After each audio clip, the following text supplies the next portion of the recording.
Olá, primeiro ano, sejam bem-vindos a mais uma aula de filosofia, tá certo? A gente vai dar continuidade falando sobre o período socrático.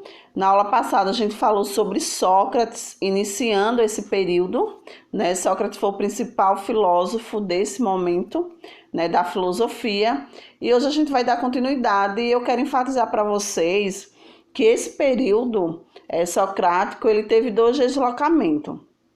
O primeiro deles foi a questão geográfica, que a filosofia pré-socrática, se vocês lembram, né, os filósofos da natureza, eles eram centrados aqui, ó, na Ásia Menor, né? Então toda a filosofia se constituía mais na Ásia Menor.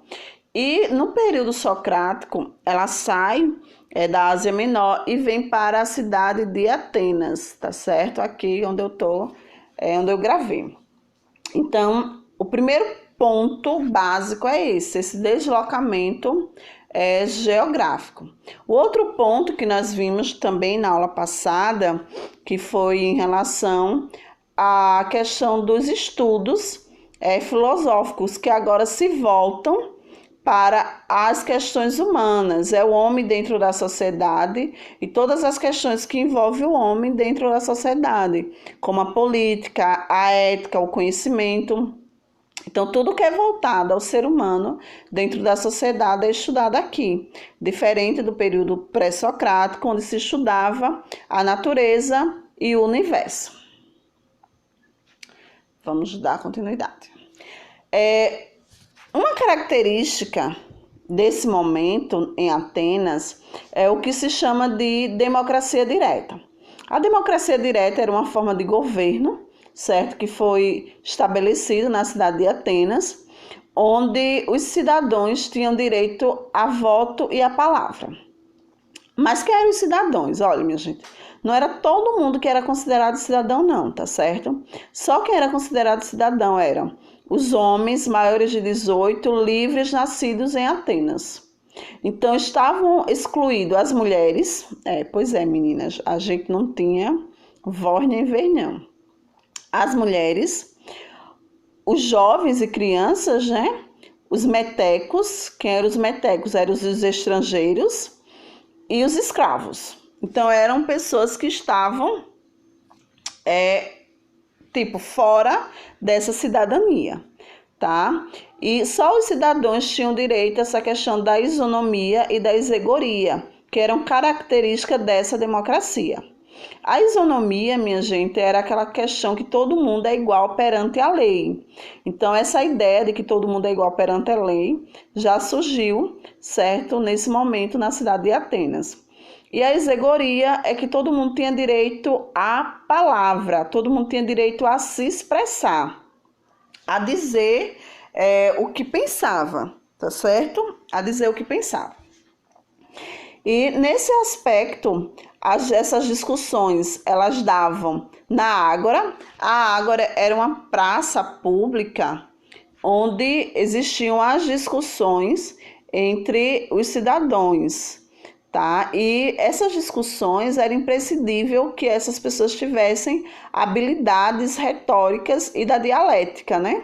Para saírem bem. Porque vejam bem, se você está numa disputa de argumentação, lógico, vai ganhar quem souber falar melhor, quem souber argumentar melhor, né? Não tem essa não é? Então, esse cenário, essa disputa, esse conflito na política fez favorecer o surgimento dos sofistas. É sofista, não é sufista que pega a onda não, viu, minha gente? É sofista. Então, os sofistas, a palavra em si significa grande mestre ou sábio, só que eles eram uma categoria de professores que davam aula de retórica e de oratória. Retórica e oratória é a arte de falar bem em público, de saber argumentar bem em público, tá? Então, esses pensadores, eles davam aula sobre isso. E era importante, né? Como eu falei para vocês, era um momento de conflito.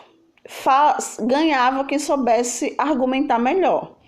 Então, eram aulas procuradas pela burguesia, pelos ricos de Atenas, porque só tinha essas aulas quem realmente pagasse, e eles vendiam esses ensinamentos extremamente práticos, certo? Para que fizesse prevalecer a vontade daquela pessoa que estava argumentando.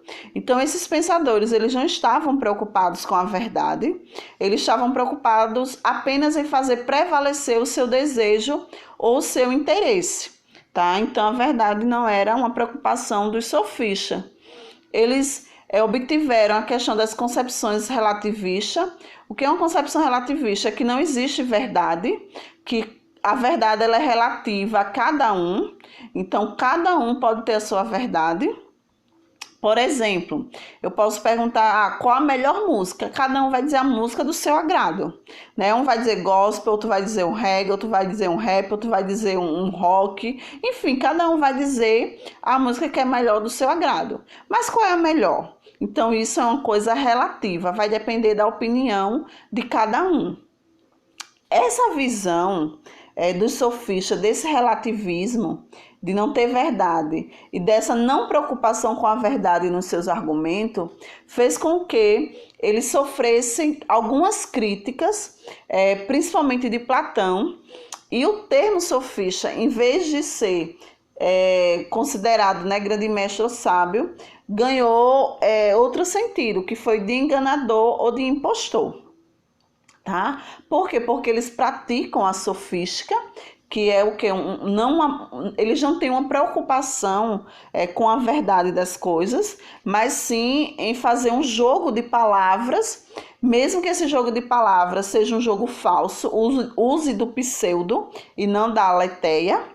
Aletheia é uma palavra grega que significa basicamente a verdade. E o pseudo seria aquilo que seria o falso, o mentiroso. Tá? Então, eles não estavam preocupados com isso. O importante é que usasse-se um argumento, mesmo que fosse um argumento falatório, mentiroso, falso, mas que fizesse prevalecer os seus interesses e a sua vontade e a sua verdade. Então, por isso que eles foram fortemente criticados pelos filósofos, principalmente Platão. E aí é o que vem o sofisma, né? Que é o que nós estudamos em língua portuguesa, que seria aquele discurso que aparentemente parece verdadeiro, mas que na realidade é um discurso falso, tá? Os principais sofistas foram Protágoras e Gorgias. A gente vai falar primeiro de Protágoras, que é considerado o primeiro sofista, né, da cidade de Atenas. Tal é que ele ensinou por muito tempo nessa cidade. E assim, o princípio básico, minha gente, da doutrina ou da teoria de Protágoras é essa frase aqui, ó. Cadê que não foi? Aqui. O homem é a medida de todas as coisas. O que é que Protágoras quis dizer com isso? Que a realidade ela é relativa. Tudo que existe depende muito da visão que o homem tem, das convenções. Né? Tudo é convencional ao homem, as necessidades dele. Então, tudo é o homem que nomeia. Isso aqui se chama mesa porque o homem quis que isso se chamasse mesa. Né? Isso se chama prendedor de cabelo porque o homem diz que é prendedor de cabelo. Então, assim, as coisas são convencionais. As necessidades é aquilo que o homem deseja. Então, por isso que ele coloca que a realidade ela é relativa. E o mundo é como o homem interpreta, né? A gente que interpreta o mundo, a gente que interpreta os fenômenos.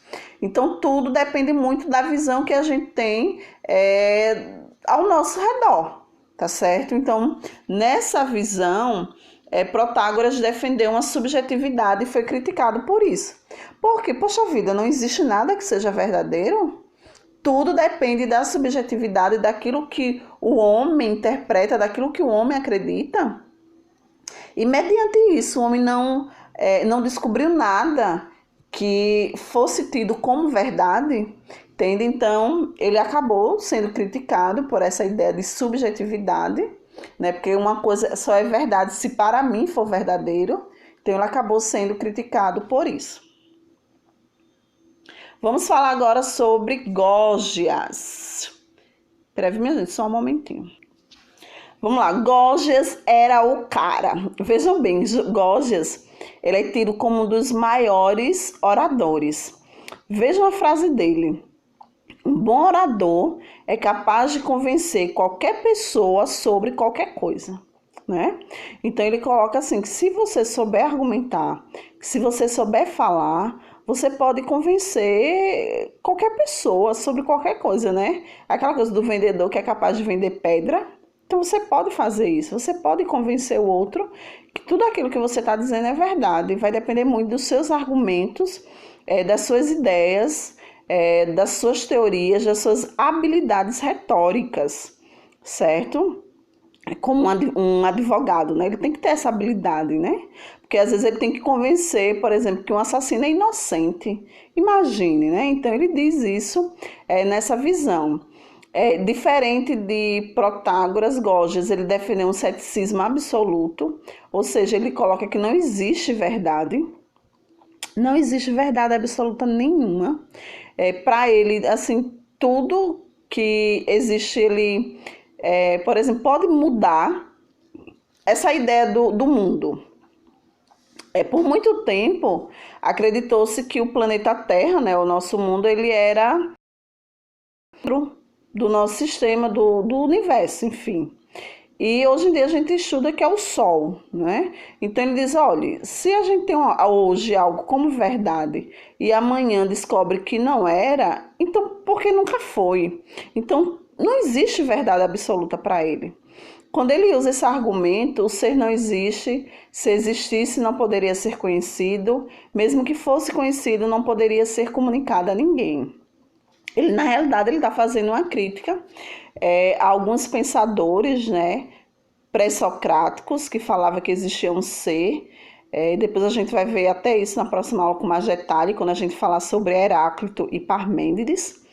E ele coloca que isso é uma ilusão. Por quê? Porque o ser humano ele é capaz de criar até aquilo que não existe, né? Então a gente tem uma subjetividade muito grande que faz com que coisas que não existem passem a existir, né? Então, por isso que Protágoras ele é ferronho em dizer que não existe uma verdade absoluta, tá? Não existe.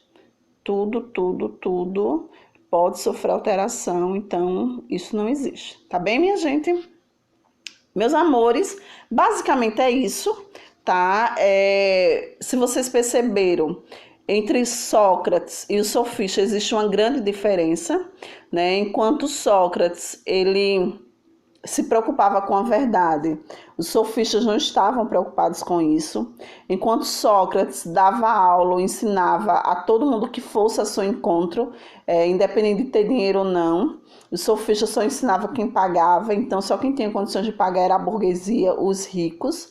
Então, por isso que eles entravam em muitos conflitos. Os sofistas não gostavam muito de Sócrates e nem tampouco Sócrates gostava muito dos sofistas nesse sentido.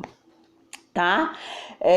Qualquer dúvida, vocês podem falar com os representantes e a gente pode marcar um momento para tirar as dúvidas de vocês, tá certo?